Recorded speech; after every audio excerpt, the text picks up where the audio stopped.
Hindi ko alam na iyon ang huling yakap na ibibigay mo sa amin. Naririnig ko pa yung boses mo sa tenga ko. Mahal kita. Future natin, sigurado. Ginawa kong oxygen yon. Rowan, pinaniwalaan ko, nilunok ko, sinapian ako. Pero ngayong gabi, ibang boses ang narinig ko. Ang boses ng lalaking minahal ko, pero biglang tumalim. Parang patalim na tumusok sa puso ko. Thea, hindi ko kaya. Hindi ko gusto yan. Hindi ko handa maging ama. Nanlamig ang katawan ko. Parang tumigil umikot ang mundo. Nakapikit pa ako. Iniisip ko sana bangungot lang to. Pero hindi. Gising ako at buntis ako.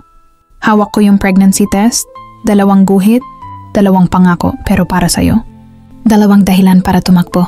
Kinagat ko labi ko para hindi ako mapasigaw. Rowan, ito yung pangarap natin. Naputol ako. Hindi ko pinangarap to. Ikaw lang ang may gusto niyan. Para akong pinagsakluban ng langit at lupa. Hindi ko alam kung iiyak ako o tatawa. Ganito pala kasakit pag yung taong sinandalan mo. Siya ring unang bibitaw. Pero mahal kita. Halos pabulong kong sabi. Hindi ko makakalimutan tingin mo nun. May takot, may hiya. Pero higit sa lahat, may desisyon. Hindi sapat ang pagmamahal. Thea, sumikip dibdib ko. Kumuyong palad ko. Parang may humawak sa puso ko at pinisil hanggang mabali. Tumingin ako sa kanya ng diretso. Kung hindi ka handa mahalin kami, aalis ka nga, N. Hindi ko alam saan ko kinuha lakas. Siguro sa dugo ng lahat ng babaeng hindi piniling lumuhod, tumingin siya sa tiyan ko. Hindi sa akin. At mas masakit yon. Dahil hindi niya ako iniwan bilang partner, iniwan niya ako bilang ina. Umambon sa labas. Parang pinaglalaruan kami ng tadhana. Hindi na siya sumagot. Binuksan niya pinto. At bago siya lumabas, tinalikuran niya ako. Hindi man lang niya tiningnan ang tiyan ko. Hindi niya kami nilingon. Pagkasara ng pinto, dun bumigay lahat. Pumulwak luha ko na parang baha. Humawak ako sa tiyan ko, nanginginig, durog, takot. Baby, tayo na lang. Pero hindi kita pababayaan. Hinding-hindi. Sa dilim tumingala ako. Lord, pagod na po ako. Pero lalaban ako. At habang lumalakas ang ulan, isang pangako ang nabuo sa loob ko. Babalik ako, mas malakas. At pag bumalik siya, ibang Thea na ang makikita niya. Hindi na yung babaeng iniwan niya. Kung hindi ang babaeng naging sariling sandigan. Ang hirap pala maging malakas dahil wala kang choice. Araw pagkatapos niya akong iwan, hindi ko alam saan ako magsisimula. Dati, may kahati ako sa pangarap. Ngayon, may kasama ako sa tiyan. Pero ako lang ang may hawak sa laban. Maaga akong nagising, kahit halos hindi ako nakatulog. Umuugong pa sa tenga ko yung boses ni Rowan. Hindi ko kaya yan. Parang bawat syllable may dalang latay sa dibdib ko. Pero hindi ako pwedeng matulog sa sakit. May baby sa loob ko. May buhay na umaasa sa tibok ng puso ko. Nagbukas ako ng notebook, pangarap naming 2 dati. Ngayon plano ko na lang. Sinulat ko, aral, trabaho, iipon, ibigay ang buhay na deserve ng anak ko. Tumayo ako kahit nangihina. Huminga ng malalim, pinahidluha. Nilagyan mukha ng tapang kahit hindi sigurado kung meron pa ba ako noon. Pagbukas ko ng pinto ng boarding house, ramdam ko yung tingin ng ibang tao. Chismis, kumakalat na. Tiya, si Rowan ba iniwan ka? Tahimik lang ako. Ngumiti, kahit gusto ko sumigaw. Ang lakas mo, sabi ng kapitbahay. Hindi niya alam. Minsan ang lakas hindi galing sa puso, galing sa takot mabasag. Pumunta ako sa trabaho ko sa bakery. Pagpasok ko pa lang, tanong agad ng boss ko. Bakit namumugto mata mo? Ngumiti ako habang nilalagay apron. Nagpupuyat, ma'am. Nagpaplano ng future. Hindi ko alam kung matatawa ako o maiiyak sa sagot ko. Pero sa bawat minasa kong harina, sa bawat tinapay na hinulma ko, inaalala ko ang anak ko. Para sa'yo to baby. Pero hindi rin lahat ng araw mabait. Sa hapon biglang sumakit tiyan ko. Kinabahan ako. Hinawakan ko yung tiyan ko, nanginginig. Lord, wag po ngayon. Sana po okay kami. Inalalayan ako ng kasamahang si Liza. Thea, pahinga ka muna. Ikaw lang yan, wag mo pilitin. Pero ngumiti ako kahit nangingilid luha. Kailangan ko to, Liza. May pinaglalaban ako. Umalis ako maaga. Hindi dahil sumuko ako. Kundi dahil natuto akong protektahan yung mahalagang may buhay sa loob ko.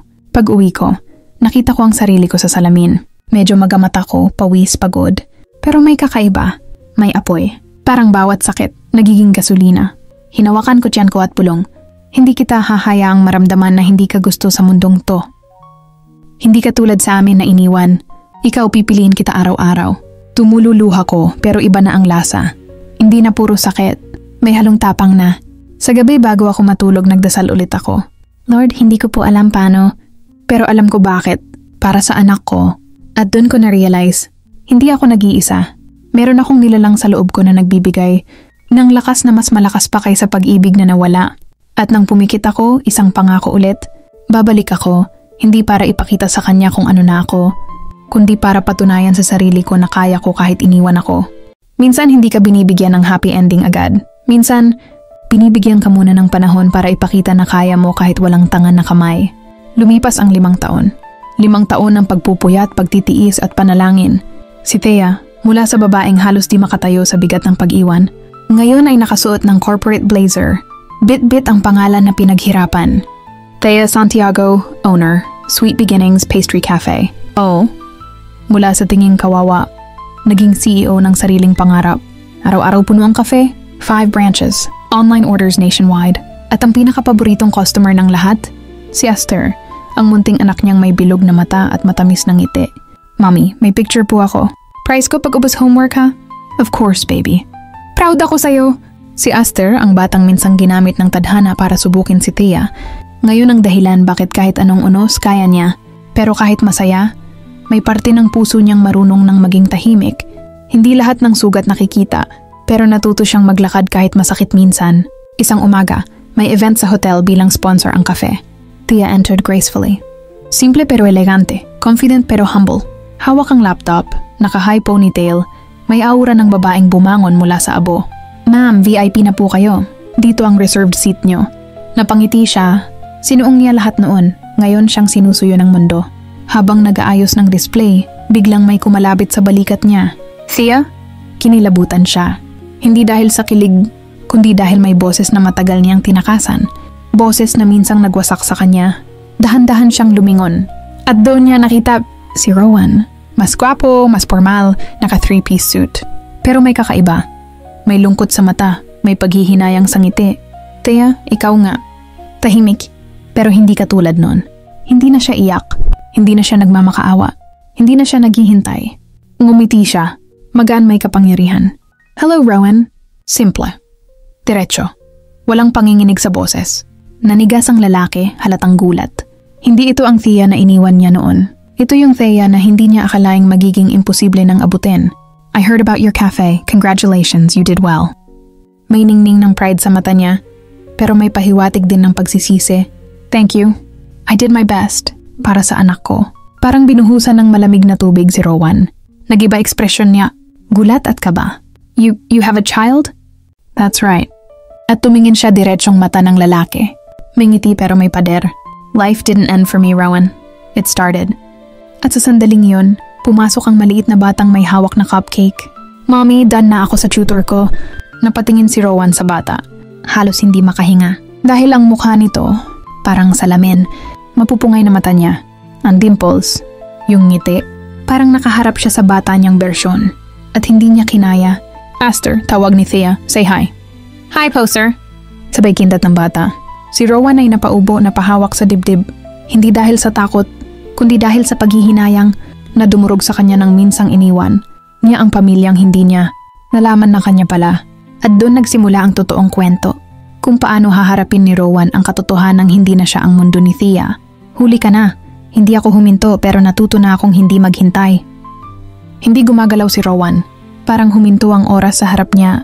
Ang bumungad sa kanya ay hindi lang bata, kundi katotohanang matagal niyang tinakasan. Si Esther nakangiti walang kamalay-malay sa bigat ng sandali. Hawak-hawak ang maliit na cupcake na may star sprinkles. At bawat ngiti niya ay parang suntok sa dibdib ni Rowan. Kasing ngiti niya noong bata siya. Lumunok si Rowan, nanginginig ang labi. Anak? Mahina. Parang takot masira ang salitang matagal niyang hindi nasambit. Napalingon si Thea. Puno ng emosyon ang mata pero matatag. Hindi siya nagalit, hindi sumigaw. Mas nakakasakit iyon. Tahimik siyang malakas. Esther, bulong niya. You can sit sa table natin, love. Mommy needs to talk. Sumunod ang bata masunurin at tahimik. At noon pa lang, tumulo na luha ni Rowan. Dahil hindi man lang siya kilala ng anak niya. Sayo siya? Halos pabulong niyang tanong. Tumingin si Thea diretso, walang panginginig. Hindi lang sa akin. Sa ating dalawa. Napahawak si Rowan sa ulo, tila nalulunod sa bigat. I deserve that. Mahina niyang tawa na puno ng pighati. Hindi iyon masaya. Iyon ang tawa ng taong huli na sa laban. Bakit hindi mo sinabi? Sinabi ko, Rowan, nung gabing iniwan mo kami. Parang sinaksak siya sa puso. No, please, don't say it like that. Huminga ng malalim si Thea. Hindi para pigilan ng luha, para hindi bumagsak sa galit.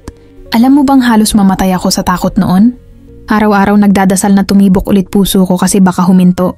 Hindi ko alam. And that's the point, putol niya. Hindi mo alam. Hindi mo gustong malaman. Napaluhod na si Rowan sa harap niya. Oo, ang lalaking iniwan siya. Nakaluhod ngayon sa babae niyang minahal at sinaktan.